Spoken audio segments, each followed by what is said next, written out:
I should get, 700-800 hands from the whole company. That's really kind of a chief measure of success for us, that people think of themselves as an extension and as a member of the security team in their day-to-day execution, whatever their day job is. Hi, you're listening to The Secure Developer. It's part of the MyDevSecOps community, a platform for developers, operators, and security people to share their views and practices on DevSecOps, Dev and Sec collaboration, cloud security, and more. Check out mydevsecops.io to join the community and find other great resources. This podcast is sponsored by Snyk. Snyk is a dev-first security company helping companies fix vulnerabilities in open source components and containers without slowing down development. To learn more, visit snyk.io. On today's episode, Guy Podjarny, president and co-founder of Snyk, talks to Michael Hanley. Mike has a really strong security background, which includes a master's degree in information security policy and management from Carnegie Mellon. He was also the senior member of the technical staff at CERT-CC, working on applied R&D programs for the US Department of Defense and the intelligence community. And now he's at Duo, where he leads the security research, development, and operations functions. Welcome back to The Secure Developer. Thanks for tuning back in. Today we have a guest that deals with security, both in his job and sort of the constituents, I guess, those he caters to. And that's Mike Hanley, who heads up security at Duo. Thanks for coming onto the show, Mike. Yep, thanks for having me, Guy. Happy to be here. So, Mike, before we dig into the variety of topics that we have to review, can you tell us a little bit about yourself? What is it that you do and how you got into security? So been in IT for roughly 20 years now. Got my start at Electronic Data Systems, working really strictly in systems administration. Moved on later after graduate school to work primarily in the Defense Department and intelligence community space, where I got to work on a lot of what I would call sort of the 1% security problems, well-funded, well-resourced, very specific and kind of bespoke issues and problem sets. But when I found Duo in 2015, decided to join the team here and really focus on democratizing security and a mission where we were much focused on solving security for the 99% and sort of the most ubiquitous sets of problems around account takeover, endpoint security, et cetera. So it's sort of been my journey leading up to here. And of course, I've worn a couple of different hats in my time at Duo, but that was sort of the lead up to joining the group here. Oh, very cool. I guess you're sort of almost taking the brains from the government, and kind of spreading that learning, building it into the solutions themselves. Yeah, that's right. And it was good because when I joined here, I was coming from a very applied research and development background. And my first job at Duo was actually not running the security team, but rather kind of running some of our Duo Labs program, if you're familiar with some of the open source projects that we've released there. So I spent some time getting that team off the ground and really focusing on what's our sort of 18 to 36 month strategic technical set of projects and exploratory work that we need to do to de-risk some of the opportunities in the space, but later on transitioned into running the rest of the security program here. Very cool. And it's an interesting kind of transition there. So you were building, I guess this is maybe a perk or sort of related to the fact that Duo is a security company. So although the work you were doing didn't have security in its title, the capabilities that it offered were security. So you built kind of that expertise. Is that the way to think about it? Yeah. So really when I started here, we were thinking primarily about applied security research and development. So what are the emerging technology opportunities or techniques or capabilities that can strategically advance what our customers are receiving from us? So, security R&D to start, but then over time, it really just sort of naturally started to build out the rest of the functions that you would need in the security program. So, we had labs in a stable place and then started building our application security engineering function, our corporate and cloud security function, our compliance function from there. So it was sort of a natural horizontal expansion of fleshing out the rest of the functions and seeding it with the existing competencies and capabilities that some of our staff had. But, that whole build really ran from, I would say, mid 2015 when I joined, I'd say we kind of had full operating capability across all of those functions by, late 2017 or late 2018. Got it. And what does the org look like now? So today you head up sort of security at Duo. What does that look like in terms of different aspects of the team? Yeah, we have it really organized around a couple of different areas. First and foremost, we continue to have a research function. It is important for us to stay ahead of what our customers expect, emerging threats, changing technologies in the landscape, availability of new pieces of hardware or software that might change the ecosystem in which our customers are operating and trying to secure their own businesses. So we spend, a lot of time and energy making sure that we're ahead and leading the market in that space. So that's really where our Duo Labs team continues to operate. Then we have a function largely around how do we make sure we enable our engineering team to build and deliver secure products. So that's our application security engineering group. Their customers are the engineering and product teams and enabling good outcomes at the edges there. And then we have our cloud security team, which is how do we operate those products that we build and deploy securely, and provides all the sort of traditional what you would think about for detection engineering, incident response, and operations pieces of the security group. And we've got a dedicated compliance function. As you might imagine, running security for a security company, you're generally going to be in a lot of situations where customers are asking you to prove or provide evidence or attestation to how you're securing your products, how you're securely developing them, how you map to various regulatory and compliance standards. And really importantly to our customers, how we help them achieve their compliance and regulatory outcomes through the uses of our products. So we've got a pretty, substantial investment across all of those areas when you think about the functional layout of the team. There's a great deal of advantage to having them all under one roof, though, which is, while we have those teams functionally organized, there's a tremendous amount of cross-functional collaboration amongst the teams. And we really think about it as like, what are the right people to get the right jobs done, regardless of what their home team and the org chart is. The org chart's a way for us to sort of rationalize a big team and group work, but ultimately we want the right people working on the right outcomes for the company and our customers. It's a very unique, we have this at Sneak as well. So we're, I'm maybe a little bit more familiar, but it's a fairly unusual situation because you're a security provider. And so you've chosen to kind of put those two groups together, right? And sort of evolve it from securing others to sort of securing yourself, but sort of having cross-pollinating between those. What would you say like around the practices? So the groups work together, I guess they enrich one another. First of all, like, do you see transition between the team? Do you see people moving from like one side of the fence to the other? And in general, yeah, absolutely. Practices or knowledge kind of move around? Yeah, absolutely. We've had examples of all of the above. Plus, we've had examples of actually incubating net new functions in the security team that we've then sort of graduated into other functions of the business. So an example is actually our data science team. We initially hired a leader for that function and incubated that under the Duo Labs umbrella. So we thought about that as a net new sort of strategic R&D function.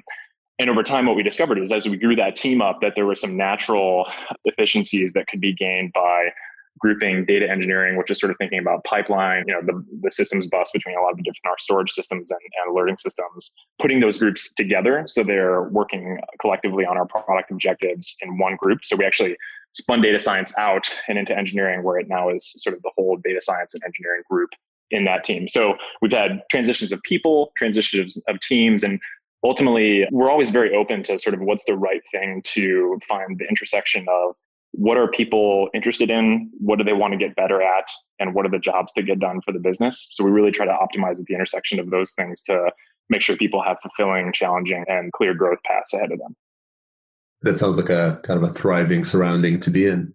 So when you think about delivery, I guess, for these different teams, like I guess Labs has its own delivery mindset, right? It's probably a little bit more further horizon. You might have, the people sort of securing yourself. I guess how much sort of customer orientation, what's the methodology that you use to manage activity inside these security teams? Yeah. So really all the work at the end of the day should be focused on what's good for our customers and what's good for our internal clients that are in other parts of Duo's business. And we think a lot about how do the company's values, so being easy, effective, trustworthy, and enduring, apply to the things that we do inside for other teams inside the business. So while we have many of those functions, I mentioned, a few of them when we talked about sort of how the org is designed. At the end of the day, I don't actually expect or necessarily want anybody else in the company to have to worry about how we're configured from an org chart. What I would like is they have, one front door to come to for the security team and ask for help. And they know that when they do that, when they ask for help with an issue or have a technical question or are curious about something, because of course it's valuable for us to have a culture that's curious and interested in security topically, we want to make sure that it's easy for them to get an answer for us, that we can deliver that in plain language in such a way that it helps them get their job done. And the types of things that we're doing for other teams, if it's building a system, a tool, or something to help make their job easier, are enduring so that we're not constantly causing them to suffer from context switching as we change out tools or pieces of our stack, et cetera. We really want it to be ultimately easy for them to take security as part of their job responsibilities and execute well on their primary job function. Ideally, if I go up on stage at a company meeting and say, who here is on the security team? I should get, 700-800 hands from the whole company.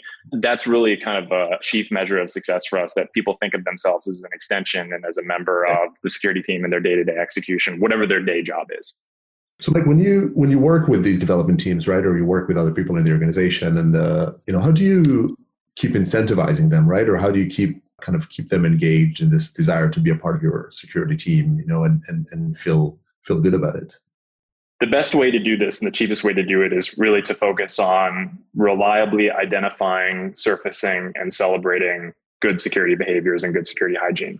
We have a friendly neighborhood security bot that reaches out to people on chat and says everything from, thanks for updating your phone to the latest release. You were one of the first few people to do that. You're doing your part to keep us secure, to providing in some cases spot bonuses to people who raise their hand and say, hey, there's a problem over here and I want to be in front of it from a security standpoint. So it's much cheaper in the long run for you to focus on identifying and reinforcing what those good behaviors are and making it very visible what the desired behaviors are, compared to going around and chasing people with a stick. Nobody wants to be chased with that, but they would much rather hear that they did a great job and have examples of what the organization expects and desires from them behavior-wise. That's awesome. Do you think actually is that bot are these things you've written about or sort of you have published anywhere? It feels like everybody should be using the.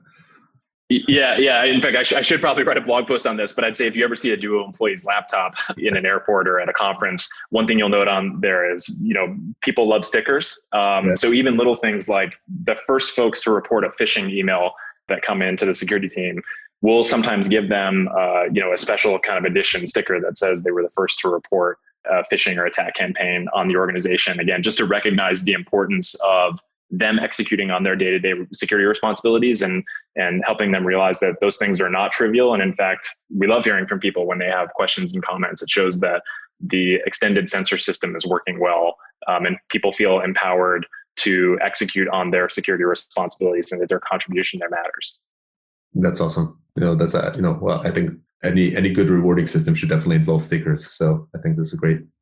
I love there's sort of two things that you said here that I very much like. Like one is indeed the customer orientation. Sort of the thought of the security organization as a supporting organization, as a service provider to the rest of the org. As opposed to like a naysayer or a prison guard, to try and sort of enforce it. And the second is just that emphasis about make security easy. Yeah, both of them feed very much into the idea that, especially in a SaaS business, as you well know, Guy, you have teams that are continually shipping new code, deploying new services, setting up new instances in your cloud environment. And if your objective is to be in the way or a blocking or gating function on every single one of these things, that is a losing strategy relatively quickly, both in terms of the hearts and minds of the teams that you're trying to support, but also the velocity of the business is such that you'll never be able to actually keep up with that. And you sort of get into a place where your investment strategy can be out of whack from a security standpoint. So, the best metric I think for us is that people continue to come and ask for help and assistance and ask questions to do their job better. And that means we are reliably delivering good customer service to them.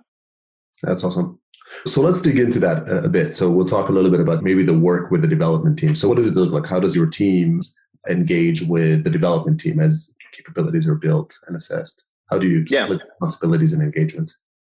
Sure. So for the day-to-day software engineering work that we're doing, at the genesis of a new feature or a new idea that we want to deliver, generally there's an intake process where the AppSec team and the product management and the engineering leadership have an opportunity to discuss, what are we trying to solve for and what's the level of engagement or support that the security team can provide to make sure we give the engineering team a higher degree of assurance and confidence that what they deliver will be secure and meet both security expectations of our business and of our customers. And, that tends to vary. I mean, some engagements are very just sort of informative only in the sense that it's like, thanks for letting us know and we'll be here if you need anything. Some of them are much more embedded and attached where we might be continually sort of assessing a broader project throughout or, directly contributing to the code base. We're building tools and automation to support execution in some of the other client teams. But, generally that's an agreement between the security practitioner that's involved along with the engineering and the product leadership. There's another engagement model too, of course, which you might expect, which is around in the event of a product security incident. And fortunately, we've had a relatively low volume of those, but everybody has to maintain good PCERT practices. There's sort of an outbound practice whereby when we have a defect that's disclosed to our team, whether it's by a customer or a security researcher, we will proactively engage with the engineers and the product managers to bring in the right folks to, validate the report, identify what the potential solution is, and work together on getting a fix out the door.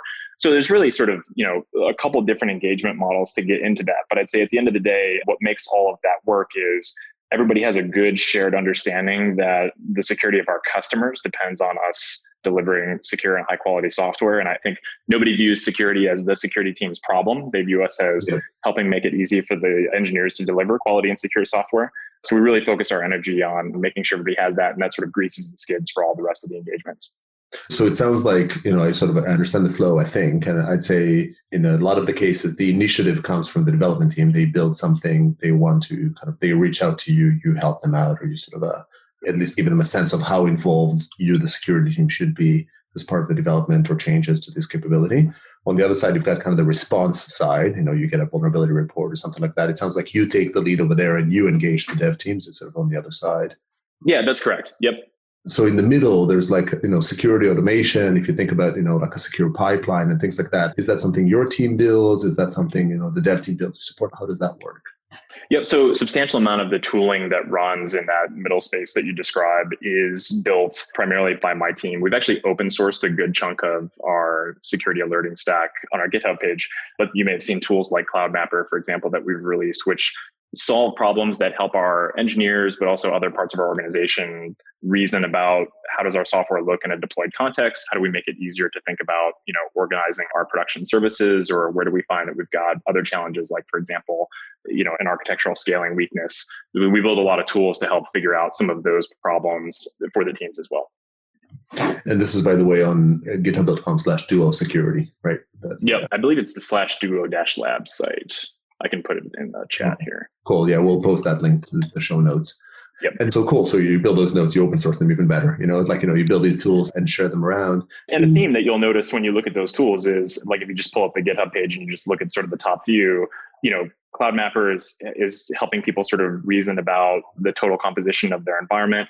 Parliament, sort of the next one on the list, is all about linting AWS IAM policy to make sure that engineers don't inadvertently ship, misconfigured or ineffective IAM policies. So many of these things are not about making it harder for the engineers to do their jobs. It's actually about sort of abstracting away some of the complexity or otherwise security challenges that might come in from some of these areas. We just build tools to help them solve those problems. Perfect. And that's sort of precisely where I was going, which is, are these designed as well to sort of be self-serve, I guess, by developers? So presumably if a development team is using Cloud Mapper, they can use it without needing you in the day-to-day use of it, and you use it to sort of govern or understand, or you engage with them on it when it's something deeper. Is that? That's right. Okay, very cool. And yeah, just for clarity, it's github.com/duo-labs. And yep, that's right. That's the right link that's posted. So cool. So you work with the dev team, sounds super healthy. Do you align, you mentioned before that you don't want the development team to need to know the exact way that you build your organization, but is there an element of partnership, or do they have some constant person that different dev teams would approach?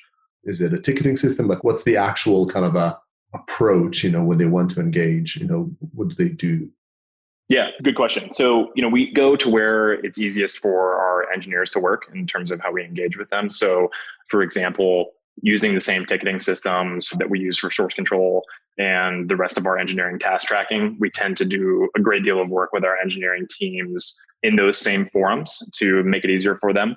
We also focus a lot of energy on some of the tooling interfaces, and you can infer this from some of the content on our GitHub site, plug into natural elements of the workflow where it's easy for engineers to get feedback. For example, in the build and deploy process, those are places that are further to the left than us reacting to something that's already been pushed out to our customers or something that we might get out of an audit. So there's generally a drive to do work where our customers and clients are operating, and do that work as far left in the development lifecycle as possible. A, because it's less expensive for the business and for our engineers to do that. But B, it's also an opportunity to help and provide good calibrating feedback much earlier in the cycle that is likely to lead to good design outcomes. Cool. So it sounds like an awesome system. So I'll kind of ask you a bit of an unfair question, given that you have such a great handle on all of those. How do you measure all this stuff? How do you know if you're doing the right things, if it's working, if it's not working? This is a great question. I'm actually really glad that you asked this question, Guy, because I generally have a real problem with security metrics and, volumetric sort of bug counting and things like that. I think that those are not really sophisticated enough to describe many programs, and particularly not ours. Mark Stanislav, who's our AppSec lead, has done an awesome job of thinking about this problem and instead describes where we're at for AppSec as a maturity model. And this is helpful for a couple of reasons. One is if we solely relied on defect reporting or how often we needed to release a security advisory to our customers, in some cases, it might be a year that we go between having to release a security advisory, or, when you have that long of a time lag to getting feedback, that's not necessarily indicative of success of your program, nor is the absence of evidence that there's a problem sufficient to communicate that your program has been successful. So the maturity model that we use at Duo is really a mashup of BSIM and SAM, if you're familiar with those two models. And we try to think about what is, key metrics that come out of that are, what is the percentage of activities in that combined model where we have at least partial coverage, and what's the percentage where we have full coverage? And this is helpful because we can use this to drive continuous improvement. And we can also make reasoned decisions around, we're not going to do this activity because we think it's a low priority for our business, but we want to make sure that the high priority activities that we have in those lists are things that we're doing well, or we're approaching mastery in those particular areas. And it's also helpful too, because we might decide, quarter over quarter, we maybe didn't focus enough time on a particular activity, and we can dial the score down on that to make sure we're tracking and continuing to invest in that the following quarter. So maturity models have a lot to sort of say for them. There's kind of two primary critiques about them. One is they're sort of oftentimes not super detailed, right? You can put a testing tool in your pipeline and check the box if that's what you were trying to do in the process, right? So, do you have any more granularity? And the second is, that they sometimes people sort of imply that they're done, that at some point you've grown up, you're mature and you don't need to do anything, while kind of reality is a bit more continuous. I guess, how do you think about those two challenges within the context of the maturity model? Yeah, good question. In total, the number of activities that we track in our maturity model, I believe it's a little over 180 across a couple of different domains. We tend to be harsh graders of ourselves. So fortunately, we're not in any danger of, believing that we're done, which is a good thing. But, but we do still complement that with an understanding of what is our, defect arrival rate, and tracking that to make sure that things like that are, have scaled sublinearly against the growth rate of our code base, for example, to make sure that, we're continuing to still deliver at a high quality software. But also part of the reason I mentioned, percentage of activities with partial coverage by domain is we're not necessarily always shooting for complete or done on every single activity. There are, potentially low yield activities that we would like to be doing some of, but not necessarily having a complete mastery of. So, I think there's a couple of different ways to track both the softer things like a maturity model with the harder things like actually counting number of defects, number of alerts, et cetera. But, we try to take a complete view of the two over time. Got it. Yeah, no, makes perfect sense. Can I veer you a little bit off to the side and talk a little bit about cloud security? So, I find cloud security fascinating. It's, is it dev-minded? Is it not? Is it infrastructure? How do you define, when you've got your sort of more product or sort of application security teams, right, that you mentioned at the beginning, and your cloud security, how do you define that divide, and for instance, who owns containers in this context?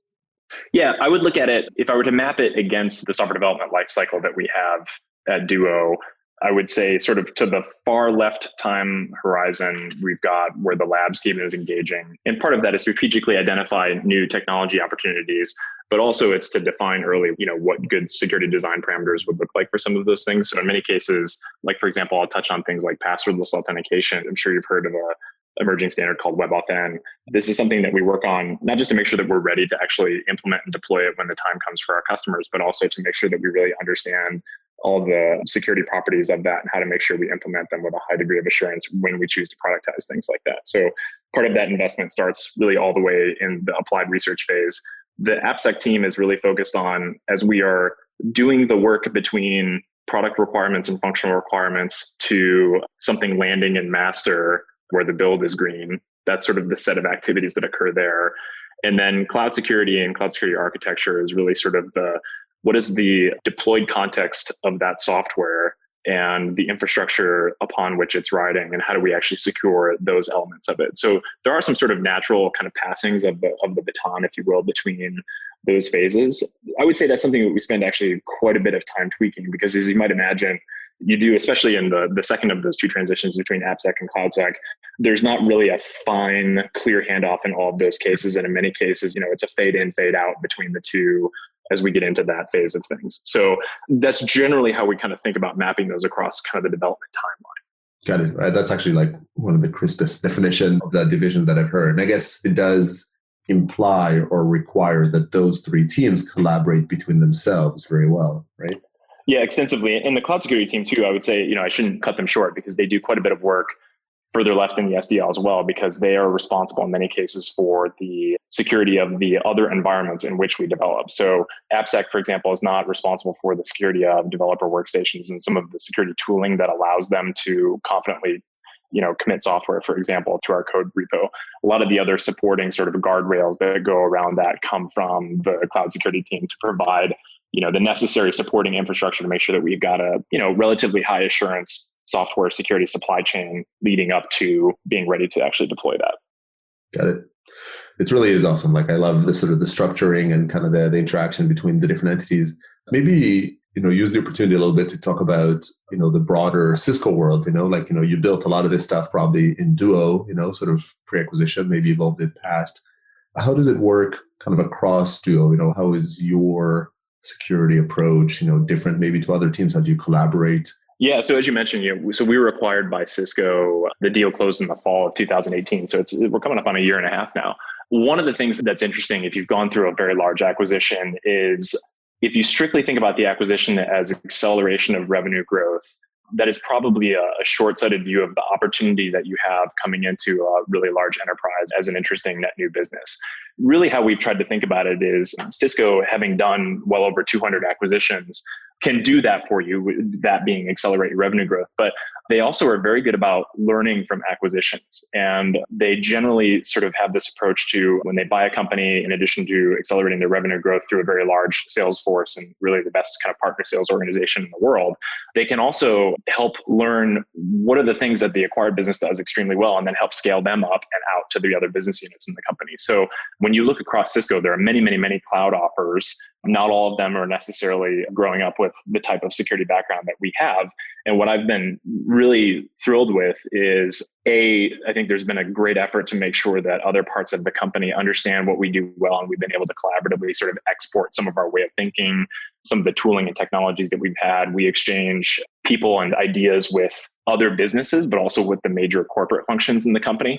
And that has been encouraging because I think even just what is probably a relatively short period of time of 15, 16 months now, we've seen a lot of really good business results. You can think about the cloud security posture strategy has a heavy hint of Duo Green in it throughout, and representation from many of the other large cloud businesses too, which is very, very encouraging to us.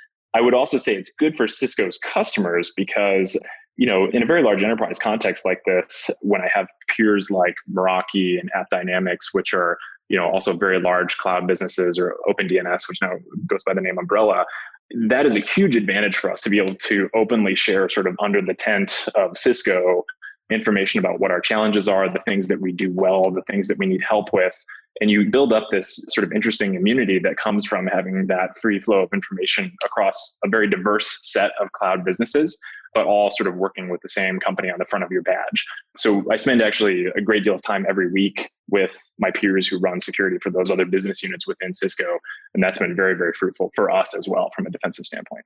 Cool. So each of these kind of groups can still sort of autonomously manage, and it's more about knowledge sharing and tool sharing and the likes between the groups, as opposed to, whatever, sort of elevating and having some element of top-down mandate, which is like, that's right, operate in this fashion or the other. Yeah, that's right. Which has been very encouraging because, if you look at, even just the businesses that I mentioned, Umbrella, Duo, Meraki, and AppDynamics, these are all very diverse businesses with different sets of objectives, different stages of their growth life cycle, very different technology stacks. But I think, I would potentially speak for my peers here in those other businesses by saying we all get a tremendous amount of value out of sharing openly and transparently with each other across all those dimensions that I mentioned. Cool.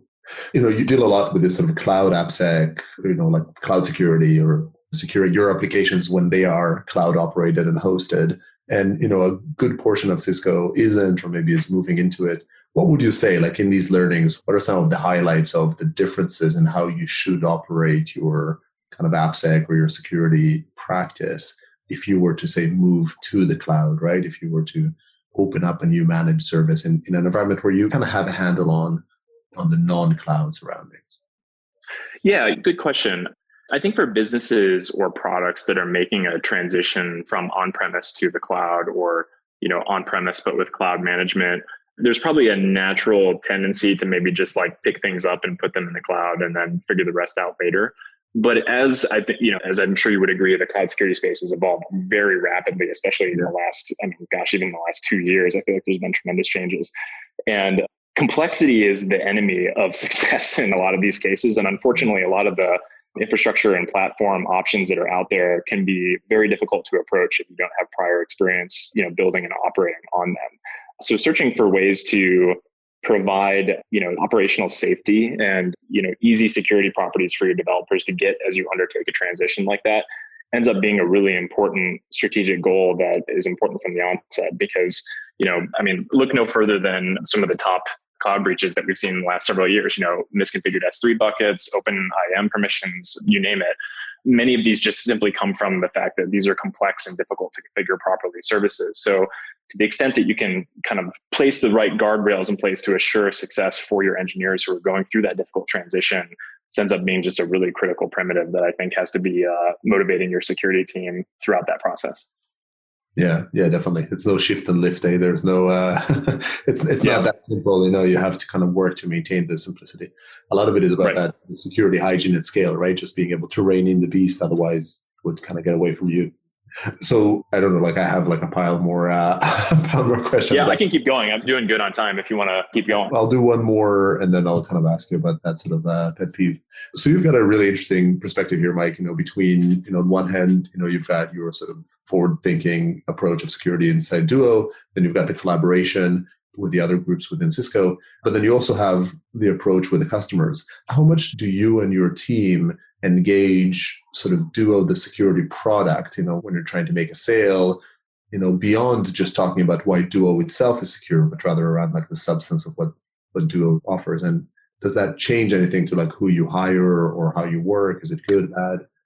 Yeah, that's another great question. The answer is extensively to all those dynamics of it. I'm a big believer that in addition to making it easy for our engineering and product teams to deliver, excellent secure software, we also have a responsibility to be trusted advisors to our customers. So to that end, where we see opportunities to assist our customers, or, if it's in the sales cycle, if I can bring to bear the folks who operate our own Duo deployment or who have influenced the strategy with which we deploy Duo inside Cisco, to share knowledge and experience, best practices, ways of thinking about using our product with our customers, that's going to help them maximize the value that they get out of coming to us as a service provider. We know they have a lot of options, and it's not just paying a monthly subscription for SaaS. It's their day-to-day customer experience with working with us. And we have an important set of responsibilities in that. I'd say the second piece is, we also get a lot of value out of those engagements because I generally find a lot of the security team to security team conversations, I can get really candid feedback from my peers about what's not working, what do they want to see, and that's a perspective that I can share back with our product team in a way that I think is a little bit unique, just because in general I can sort of understand where some of those things are coming from in a different light, especially when I'm talking to a peer security leader. Yeah, exactly. We're also customer zero. So I sort of alluded to this a moment ago, but we protect all of our own infrastructure with the beta version of our product. So that's important for two reasons. One, I would rather find and fix an issue internally first before it gets to our customers. Two is we want to be the most sophisticated user of our own product to make sure that feedback about what we like, what we don't like, what's working for us feeds directly back into our product team. So very important on that front.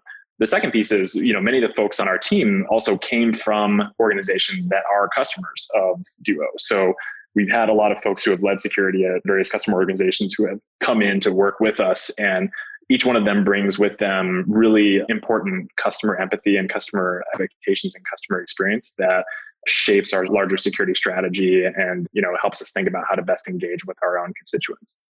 Yeah, that's awesome. I think that's definitely kind of a unique proposition. I like, we talk about this in Snyk, we sort of talk about it in developers and the security side, you build developer tools. And so the developers have opinions. You have to be careful to not over-rotate towards your opinions because you're not always the profile, but, still to have opinions and empathy.